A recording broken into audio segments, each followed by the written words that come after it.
Hola, hola, ¿cómo están? Muy buenas noches, buenos días, buenas tardes, independientemente de la hora en que vean esta presentación. El día de hoy, el Club de Auditores Hispanos presenta la segunda sesión del curso virtual Papeles de Trabajo para la Auditoría Financiera. Tenemos ya en plataforma al doctor Luis Hidalgo Torres de Perú. Doctor Luis, ¿cómo está? Muy buenas noches. Tiene usted el micrófono habilitado. Iniciamos con la sesión que nos convoca para el día de hoy. ¿Qué tal, señores? Buenas noches con todos. Un gusto nuevamente saludarlos, esperando que todo esté bien en sus hogares. Bueno, el día de hoy vamos a continuar con el curso de enfoque de controles, ya pasando al concepto de las matrices de riesgos. Entonces, hoy día vamos a enfocar tres temitas, ¿no? Uno, cómo se elaboran matrices de riesgos en función a procesos, que es parte del syllabus. Segundo, algunas pruebas Tesos Control o pruebas de controles que se ejecutan ya posteriormente, ¿no?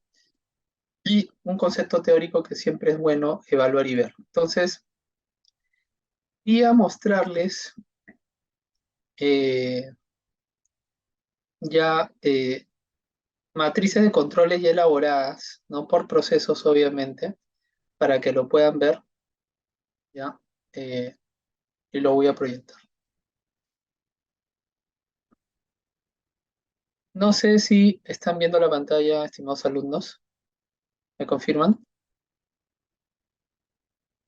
¿Nos están confirmando por el chat, doctor? Ya, bueno, eso. Listo, muchachos. Entonces, lo que yo preparé en esta sesión es, luego ya de que nosotros hemos hecho una evaluación, flujogramas o narrativas de los procesos rutinarios, no rutinarios y estimados contables, acuérdense que dentro del proceso de cierre contable, nosotros tenemos esos tres tipos de procesos, ¿no? Los rutinarios, los no rutinarios y los estimados contables. Actualmente, para temas de control interno, ustedes me preguntarán, profesor Hidalgo, ¿y los tres tipos de procesos se tienen que evaluar y analizar? Yo les diría que sí, dado que así tú hagas un proceso no rutinario o un proceso de estimado contable, es importante evaluar su control, ¿no? Porque se supone que todo está monitoreado y todo lo puedes entender. Acuérdense que, por ejemplo, ¿no? Si tú estás haciendo una evaluación de un proceso no rutinario, ejemplos, adquisiciones de activos fijos, bajas de activos fijos, evaluación de deuda financiera, préstamos financieros derivados, instrumentos financieros derivados, eh, bajas de amortización de intangibles, ¿no? Todo lo que no tiene que ver con el core business, pero es necesario hacer evaluaciones, ¿no? Se tiene que entender, se tiene que también identificar los riesgos y también se tienen que evaluar si tienen controles. Porque se supone que dentro del proceso de cierre contable o el proceso de la contabilidad, eh, como se indica, todo tiene que estar segregado en lo que puede fallar. Pregunto yo, si ustedes están haciendo un entendimiento de una obligación financiera, puede suceder el caso que dentro de la evaluación del registro de la evaluación de la obligación financiera puede tener un que puede fallar. ¿Qué pienso? Dentro del proceso de obligaciones financieras, proceso no rutinario, de endeudamiento, puede haber el caso de que la gerencia o la entidad pueda tener un concepto de que pueda fallar. ¿Qué piensan? ¿Qué piensan, chicos? ¿Puede haber o no puede haber? ¿Por qué has aterrizado ese concepto, Harrison Efraín Gutiérrez? ¿A qué se debe que tú has aterrizado ese concepto de que puede fallar? ¿Por qué llegas a esa conclusión? Miren, por ejemplo, ¿ya? Para hacerla bastante simple. Acuérdense que una obligación financiera tiene un contrato, tiene un cronograma de deuda, tiene una tasa de interés efectiva, tiene amortización a través de los pagos, ¿de acuerdo? Entonces, ese es un proceso, ¿no?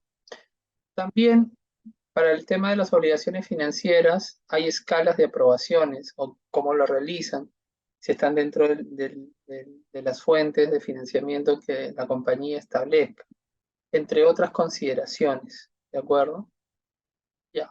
Vamos a suponer que dentro del proceso de cierre contable no se haya definido el concepto del reconocimiento y medición bajo un concepto de norma 9, o sea, de NIC 9, instrumentos financieros. Acuérdense que la elaboración de la información financiera contable actualmente a nivel LATAM, ¿no? Se hace bajo normas internacionales de información financiera, ¿de acuerdo? Que son los principios contables per se que uno hace para elaboración de la información financiera contable. Ahora, ¿no? Ahora nos podemos analizar y nos ponemos a pensar. ¿Qué pasaría si dentro del manual de procedimientos, simplemente en el manual de procedimientos, yo solamente le estoy dando énfasis a la gestión operativa? ¿Qué quiere decir a la gestión operativa? Que obviamente cuando el área de finanzas o la parte de gerencia me indique que se ha obtenido un préstamo, esta yo la tengo que reconocer de acuerdo al cronograma, reconocer, ¿no? la caja, la deuda, tengo que reconocer los intereses diferidos y el pasivo por intereses que voy a liquidar en el tiempo. Y simplemente yo registro en función a lo que me dan. Pregunto yo, y ahí viene el análisis del proceso del que puede fallar. Si dentro del manual de procedimientos o dentro del análisis de control interno de un proceso no rutinario, yo no lo amarro con los principios contables generalmente aceptados, puede haber un concepto de lo que puede fallar. ¿Qué piensa? A ver, acá ya veo comentarios.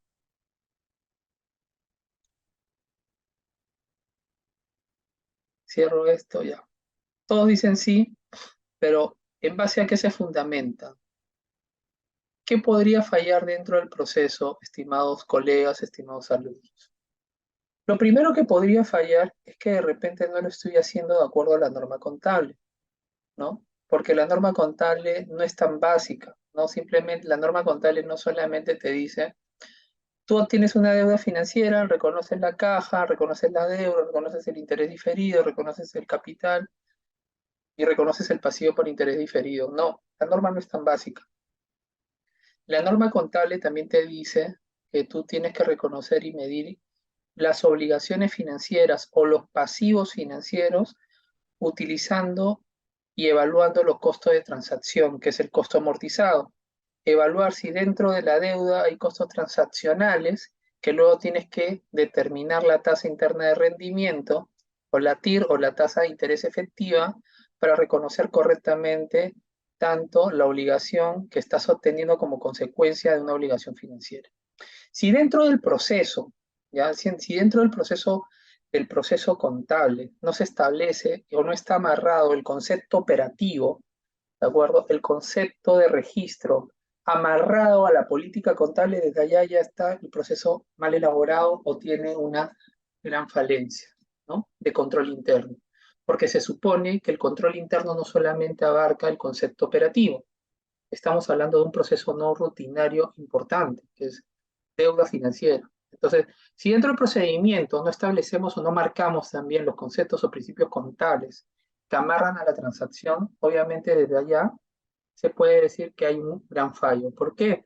Porque dentro de lo que yo pueda fallar como auditor financiero que soy y estoy evaluando el proceso no rutinario, yo también debo juzgar si las políticas contables que establece el negocio a nivel operativo lo están haciendo de acuerdo a las IFRS. Ustedes me podrán preguntar, profesor Hidalgo, pero lo que yo entiendo es que todas las compañías, entre comillas, si son auditadas, cumplen, entre comillas, todos los principios contables que dicen las NIF, no necesariamente, ¿de acuerdo? Acuérdense que también los estados financieros pueden estar auditados, pero dentro de la auditoría pueden haber también alcances o principios o políticas contables que no, de repente, no lo están haciendo tan bien. Y es importante que dentro del proceso, del concepto no rutinario, dentro del proceso no rutinario, como obligaciones financieras, como los acuerdos patrimoniales, como las altas o bajas de activos fijos, las altas o bajas de intangibles, las adquisiciones de propiedades de inversión, las altas de activos biológicos, de acuerdo a NIC 41, NIC 41, todo tiene que estar basado en procesos operativos y contables. Les doy otro ejemplo. Por ejemplo, en el tema patrimonial, ¿de acuerdo? En las aportaciones, ¿no? O incrementos o deducciones o los movimientos patrimoniales que pueden existir dentro de la cuenta patrimonial. Puede haber qué puede fallar. También puede haber el concepto de lo que puede fallar. ¿Por qué? Porque si operativamente, ¿no? Tú puedes decir, ¿no? Las transacciones patrimoniales tienen que estar todas inscritas en actas de acuerdo a la Ley General de Sociedades en función al tipo de sociedad que tiene la entidad. ¿Ya? Los aportes tienen que estar aprobados mediante acta, junta de accionistas, directorio, etc.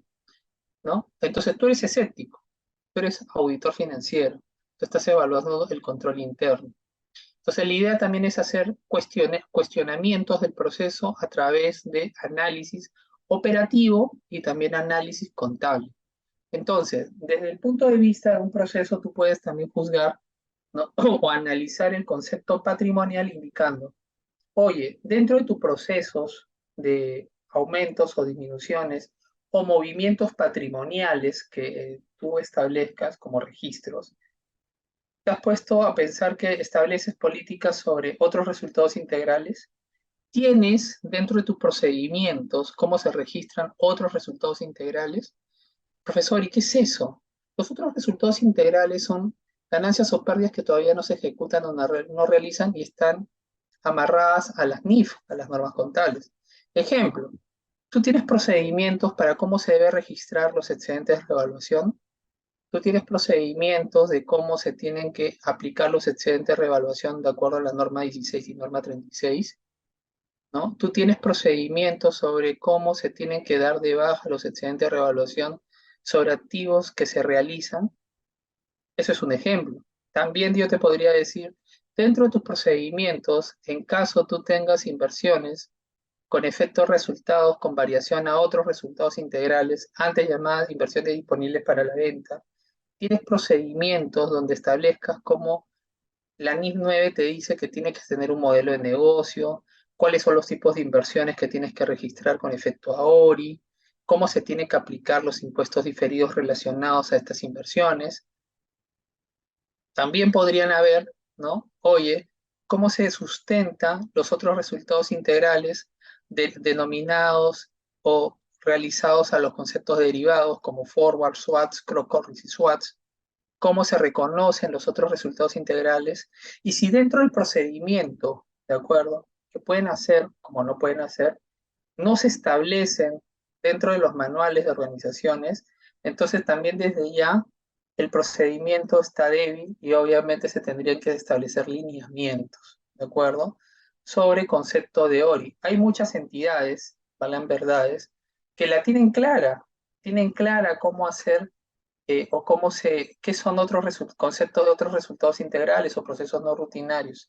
Pero en el momento, ¿de acuerdo? Que hacen la transacción, desde ese momento se ponen a pensar, desde ese momento se ponen a analizar. Pero si tú, dentro de tu control interno, tuvieras procedimiento ya establecido de posibilidades o posibles transacciones, ¿de acuerdo? Que podrían afectar, ¿de acuerdo? Procesos no rutinarios posteriores, obviamente el usuario, en este caso el departamento de contabilidad o el departamento de finanzas, la va a tener más clara. Va a saber definir, va a saber interpretar, va a saber alocar los conceptos de las políticas en función de la transacción que haga el negocio, ¿no? O por otro ejemplo, ¿no? Fuera ya un poco más sencillo, de repente tienes una entidad que lista en bolsa, ¿no? Y hace acciones de tesorería, es decir, hace recompra de acciones, ¿no? En ese momento, tú te pones a pensar, oye, ¿cómo registro una recompra de acciones? Yo me acuerdo mucho ¿no? Que hace años auditaba dos grupos económicos, uno que se dedicaba a bienes especializados de una marca internacional bastante prestigiosa para minería, para construcción, ¿ya? Y otro negocio que se dedicaba al tema siderúrgico, ¿de acuerdo? Me acuerdo mucho, ya que en las transacciones que ellos hacían o hicieron, era, oye, hicieron recompra de acciones. Me acuerdo bastante en estas épocas. ¿Por qué hicieron recompra de acciones? Porque la acción iba cayendo. Entonces, obviamente, si la acción iba cayendo para los traders, ¿no? Acciones se ve atractivo, una empresa tiene buenas utilidades, ¿no? Los resultados y obviamente eh, al tener la acción más baja es un momento de hacer compra, ¿no? Compra de acciones de empresas listadas. Entonces, una estrategia financiera, una estrategia económica, la mayoría de negocios o entidades o grupos de negocios o grupos económicos ejecutan es hacer recompra de acciones para que eviten el concepto de que penetren dentro de su toma de decisiones o de negocios las acciones circulantes, ¿no? Y obviamente estas a través de la recompra de acciones lo neutralizan, ¿no? Entonces, y ahí vienen las consultas técnicas, ¿no? Oye, ¿cómo lo registro? ¿Es un activo? ¿Es una disminución del patrimonio? ¿Qué tengo que hacer? Ahí viene ya viene el tema o la zona gris o la parte, oye, ¿cómo lo hago? Y ahí vienen las consultas, oye, le digo al auditor, lo llamo a mi consultor o asesor. En cambio, si más o menos se aterrizaran algunas transacciones importantes o que se puedan bien ejecutar en el tiempo y tú lo plasmaras en procedimientos, se haría un poco más fácil, más sencillo. Es decir, un manual de políticas contables atados a los procedimientos operativos que tienen, ¿no? Porque es fácil, ¿no? Tú agarras y dices, ya, de acuerdo a la norma 32, ¿no? Reconocimiento y medición de instrumentos financieros, no NIS 9, te dicen que las acciones de tesorería o la recompra de acciones se registran con un cargo a cuentas de patrimonio, ¿no? ¿Por qué? Porque es lo que tú estás, es un valor, disminuyendo el valor de las acciones, ¿no? Obviamente estás recomprándote tus acciones, entonces la recompra de acciones no es un activo, no es un activo, no es un activo de cartera, sino es una recompra por valor menor o inferior a tus acciones. Entonces, es un efecto directamente a patrimonio, ¿no? Entonces, lo que yo digo es que también dentro de los procesos no rutinarios, no solamente se tienen que establecer conceptos operativos de registros, sino los procesos no rutinarios tú tienes que atarlo actualmente al concepto de las normas contables, porque se supone que es todo un paquete, ¿no? Lo operativo, el registro contable, la forma del reconocimiento, la forma de cómo se tiene que hacer, quién lo tiene que aprobar, quién lo tiene que ejecutar, tiene que ir amarrado también a los conceptos o principios contables que van a avalar la transacción en función a los principios o prácticas contables eso se llama control interno. Me acuerdo mucho, ya, en la siguiente clase voy a hacer una proyección de un video interesante hace años cuando tuve la oportunidad de un curso que me llevaron a Estados Unidos sobre tema de fraude, ¿no? Y justo me acuerdo mucho que hablaban sobre el concepto de control interno y, por ejemplo, ¿no?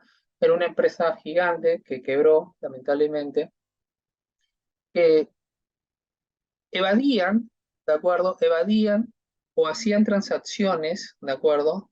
Transacciones que no estaban de acuerdo a principios o políticas contables establecidas, ¿no? PCGA establecidos en su momento, ¿no? O actualmente en IF. Entonces, sí, obviamente, ¿no? Obviamente, tú estableces principios o prácticas contables y tú quieres hacer cosas que no están de acuerdo a normas contables, leyendo tu manual, leyendo tus políticas y leyendo la forma cómo se tienen que hacer los registros contables de acuerdo a tu best practice, a tu industria, les aseguro de que obviamente nadie vulneraría el concepto de hacer una transacción contable que no esté de acuerdo a normas, ¿no? En este caso, por ejemplo, una capitalización de gastos o una aplicación de pasivos contra ingresos. Si no está establecido dentro de tu manual de procedimiento, si no está establecido dentro de del concepto de lo que tú tienes que reconocer de los procesos no rutinarios y que vulneren las prácticas contables, obviamente no lo vas a poder hacer. Así alguien te quiera obligar a hacerlo, ¿de acuerdo? Porque pim, pim, pim, se activa la alarma y vas a decir, oye, tú me estás haciendo hacer una transacción contable que no está de acuerdo a mi manual o a mis prácticas contables o a las transacciones que yo puedo ejecutar, porque no está permitido ni bajo normas contables ni bajo los procedimientos o las políticas corporativas del negocio, que obviamente yo me baso como control interno para hacer cualquier transacción o registro. Entonces, si tú me obligas a hacer algo diferente, tienes que pedir autorización o tienes que explicarme, ¿no? ¿Por qué estás llegando a esa conclusión contable de que hacer registro? Entonces, ahí obviamente ya hay una naturaleza de control interno que estás cubriendo. Y tú como auditor financiero también tienes que evaluar si hay esas debilidades de control interno, es decir, si los procesos no rutinarios están avalados con los principios contables que establecen tu negocio, ¿no? ¿Por qué? Porque esa es la forma, ¿no? La forma de custodia y la forma del control interno y de las buenas prácticas contables y las buenas prácticas de auditoría que se tendrían que hacer. No sé si me dejé entender, por favor. Señores, buenas noches.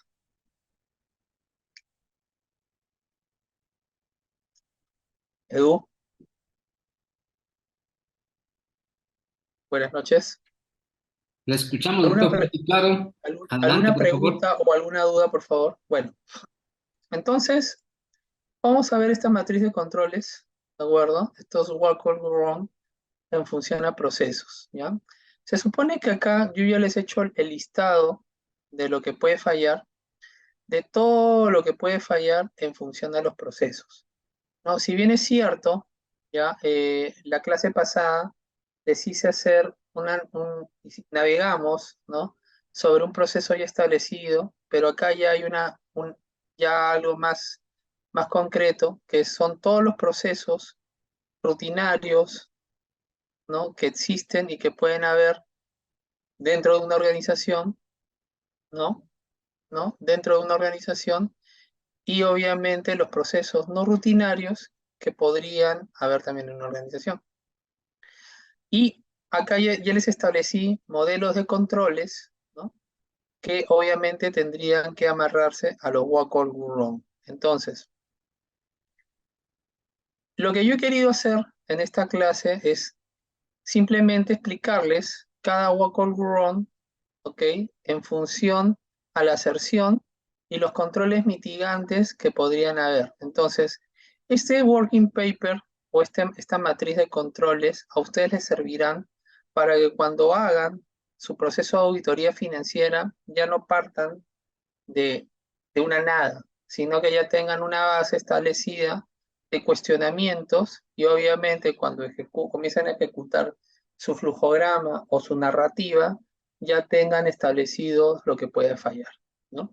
Entonces vamos a navegar un poquito sobre esto que puede fallar, establecido obviamente por cada proceso. ¿No? Vamos a repasar 5 walk all go wrong en cada proceso rutinario y no rutinario y obviamente estableceríamos los conceptos de controles mitigantes, ¿ya?